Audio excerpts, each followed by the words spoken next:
आप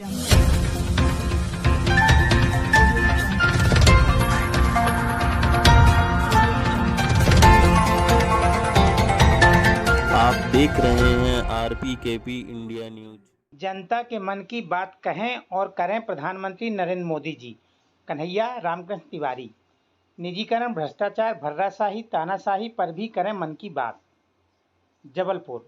शिवसेना प्रदेश प्रवक्ता कन्हैया रामकृष्ण तिवारी ने प्रधानमंत्री नरेंद्र मोदी जी पर आरोप लगाया कि मोदी जी, आपने अपने मन की बात तो कही भी बहुत बार और अपने मन की किया भी बहुत बार, लेकिन अब अति हो गई। आप अब जनता के मन की बात कहें भी और करें भी। महंगाई, बेरोजगारी पर नियंत्रण करें, इससे जनता परेशान भी है और आक्रोशित भी। और निजीकरण, भ्रष्टाचार, भर्राशाही, तानाशाही पर भी मन की दो बातें कहें। साथ ही साथ केंद्र के शासकीय कर्मचारियों को मन की बात सुनने प्रतिबद्ध कर शासकीय आवश्यक कार्यक्रम घोषित किया, तो उसी प्रकार इनकी भी मन की बात सुने, जो वो अपने इतने दिनों से आंदोलन प्रदर्शन कर पुरानी पेंशन योजना, कोरोना काल से 18 माह का महंगाई भत्ता की मांग तथा जर्जर शासकीय आवासों की देखभाल, स्वास्थ्य इत्यादि पर भी कुछ निर्णय लें और इनके मन की बात को साकार करें, अन्यथा आपकी मन की बात का प्रचार प्रसार बेमानी है। Report Murarilal Tiwari, RPKP India news, Jabalpur. प्रधानमंत्री जी के मन की बात के 100वें एपिसोड पर आपका क्या विचार है? देखिए, प्रधानमंत्री नरेंद्र मोदी जी ने मन की बात कही, 100वां एपिसोड है। चलिए, बहुत प्रसन्नता की बात है, इसके लिए भी हर्षोल्लास मना लेते हैं। परंतु इस मन की बात के एपिसोड का लाभ क्या, किसको, कितना, कब, ये सबसे बड़ा प्रश्न चिन्ह खड़ा होता है। प्रधानमंत्री जी पिछले लगभग 9 वर्ष हो गए हैं प्रधानमंत्री बने। उन्होंने अपने ही मन की बात तो कही है। जनता की मन की बात कौन सी कही? क्या महंगाई की मन की बात कही, भ्रष्टाचार को लेकर मन की बात कही, निजीकरण को लेकर के मन की बात कही, बेरोजगारी को लेकर के मन की बात कही, या भर्राशाही, तानाशाही को लेकर के मन की बात कही? बिल्कुल नहीं कही। वो तो अपने मन की बात आपके ऊपर थोप रहे हैं। उनको आप आम जनता की परेशानियों से, आम जनता की समस्याओं से, आम जनता के नित्य की बातों से कोई लेना देना नहीं है। उनकी मन की बात है, बाकी की मन की बात जो है वो बात ही तक रहेगी। बोलना तो एक तरफा है, सुनना किसी की है नहीं। तो आप मन की बात 100 कहो, 1000वां एपिसोड कहो, वो कोई बहुत बड़ी बात नहीं है।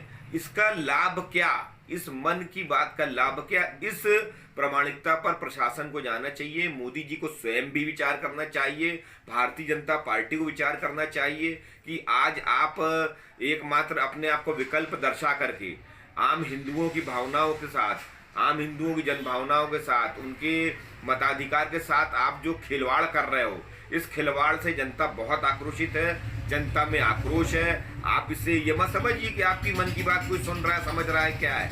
एक बार आप मन की बात जनता के भी समझने अपने लोग जनता में भेजिए, तब आपको समझ में आएगा आम जनता में इन सब मुद्दों को लेकर के कितना आक्रोश है, जनता कितनी विचलित है, परेशान है।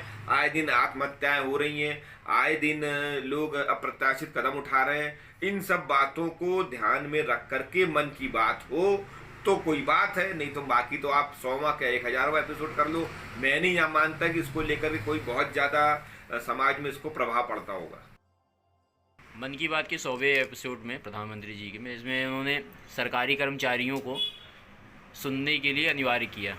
इसको लेकर के आपका क्या कहना है? देखिए, मैं ये कहना चाहता हूँ कि माननीय प्रधानमंत्री जी ने अपने मन की बात के एपिसोड को सुनने के लिए शासकीय कर्मचारियों को जो अनिवार्यता की है, यह पूर्ण रूप से अवैध और अवैधानिक होना चाहिए।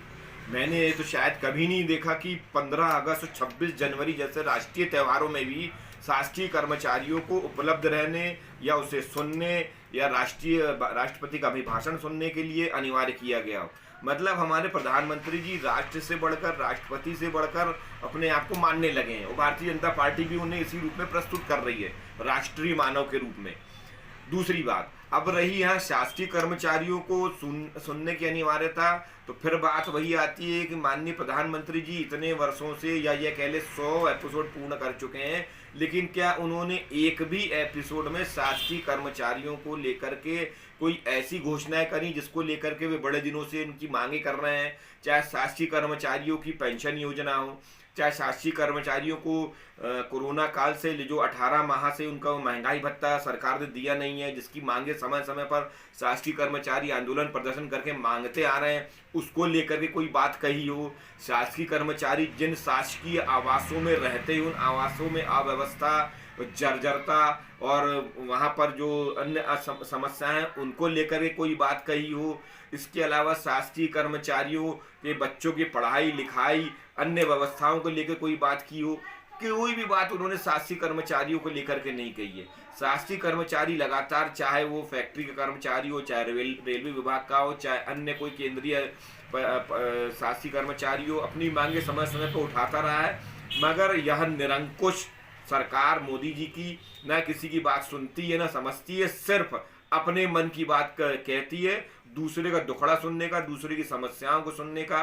इन शासकीय कर्मचारियों से उनकी सेवाएं तो लेती है, लेकिन उन्हें उन सेवाओं के बदले में क्या देना है, क्या प्रतिबद्धता है, उसके लिए कोई कार्य नहीं कर रही है। और इस मन की बात में मैं तो चाहूँगा शासकीय कर्मचारियों के लिए भी कहे, और कहे ही नहीं अपितु उसके लिए करे जो उनकी मांगे इतने दिनों से लंबित है, चाहे वो उनकी पेंशन योजना हो, चाहे 18 माह का उनका महंगाई भत्ता रोका गया है वो हो, चाहे उनके जर्जर शासकीय आवासों को दुरुस्त करना या नवीनीकरण करना हो, चाहे बच्चों की पढ़ाई लिखाई और अन्य स्वास्थ्य संबंधी समस्या का व्यवस्था हो, ये सब को लेके सरकार करे तब तो कोई बात है, अन्यथा इस मन की बात तक रह जाएगी और धरातल पर बिल्कुल। 100वां एपिसोड प्रधानमंत्री जी का मन की बात में हुआ, उसमें इस बार केंद्रीय कर्मचारियों को भी अनिवार्यता लगभग कुछ जगहों पे ऐसा सुनने में आया कि किया गया है, उसमें क्या कहते हैं आप?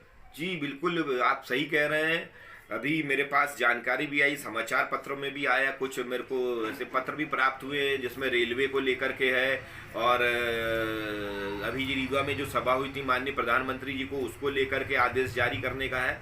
मैं ये कहना चाहता हूँ कि आप अपनी सभा में लोगों को सुनने के लिए बुला सकते हैं, बाध्य नहीं कर सकते। और विशेष करके प्रशासनिक अधिकारी वैसे ही लापरवाही करके आम जनता को परेशान करने में लगा रहता है। आम जनता के काम समय पे होते नहीं है, और उसके बाद उन्हें एक बहाना मिल जाता है कि हमें फलानी जगह जाना है, ढिमकी जगह जाना है, प्रशासन की रैली में जाना है।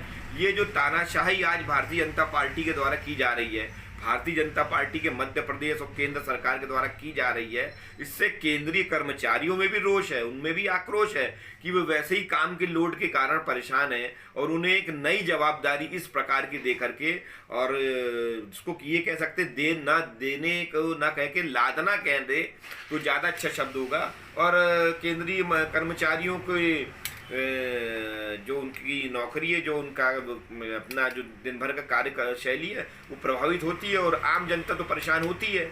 और इस आम जनता की परेशानी की मन की बात कोई नहीं कहता। प्रधानमंत्री जी, मैं सिर्फ ये पूछना चाहता हूँ, क्या प्रधानमंत्री ने बेरोजगारी को लेकर मन की बात कही? क्या प्रधानमंत्री ने निजीकरण को लेकर के मन की बात कही? क्या प्रधानमंत्री ने महंगाई को लेकर मन की बात कही? बिल्कुल नहीं कही। तो ये बातें कब? अब मैं ये कहना चाहता हूं कि मन की बातों में कर्मचारियों को बार बार घसीटना, कर्मचारियों को लाभ क्या दे रहे हो? आप तो धीरे धीरे सरकारी कर्मचारी खत्म करके निजीकरण कर रहे हो, और निजीकरण में भी जो बेचारे युवा उसमें बेरोजगार भर्ती होते हैं, उसमें ठेकेदार जो है उनका शोषण कर रहा है। 20,000 की पेमेंट वो 6,000, 7,000, 8,000 दे रहा है। सीधा सीधा शोषण हो रहा है युवाओं का। युवा परेशान है, निरंतरता है नहीं, शादी ब्याह हो गया है, उनके बीवी बच्चे कैसे पाल पाएंगे? आज 1 साल किसी कंपनी का ठेका है, यदि वो ठेका बदल करके दूसरे का हो गया, आवश्यक नहीं है कि वो जो ठेकेदार है नया वो उन्हीं को कंटिन्यू करे जो पूर्व में करते चले आ रहे हैं। इससे उन्हें अनियमितता बनी रहती है और नौकरी जाने का, रोजगार जाने का भय बना रहता है। मैं तो ये चाहता हूं कि निजीकरण जो है पूर्ण रूप से समाप्त करके शासकीय कर्मचारी ही, भले ही उन्हें आप बाध्य करें, उनके लिए कुछ नए कानून नियम बनाएं, लेकिन उन्हें ही नियमित करें, उनकी भर्ती हो और निजीकरण समाप्त हो। ये भी मैं कहना चाहता हूँ।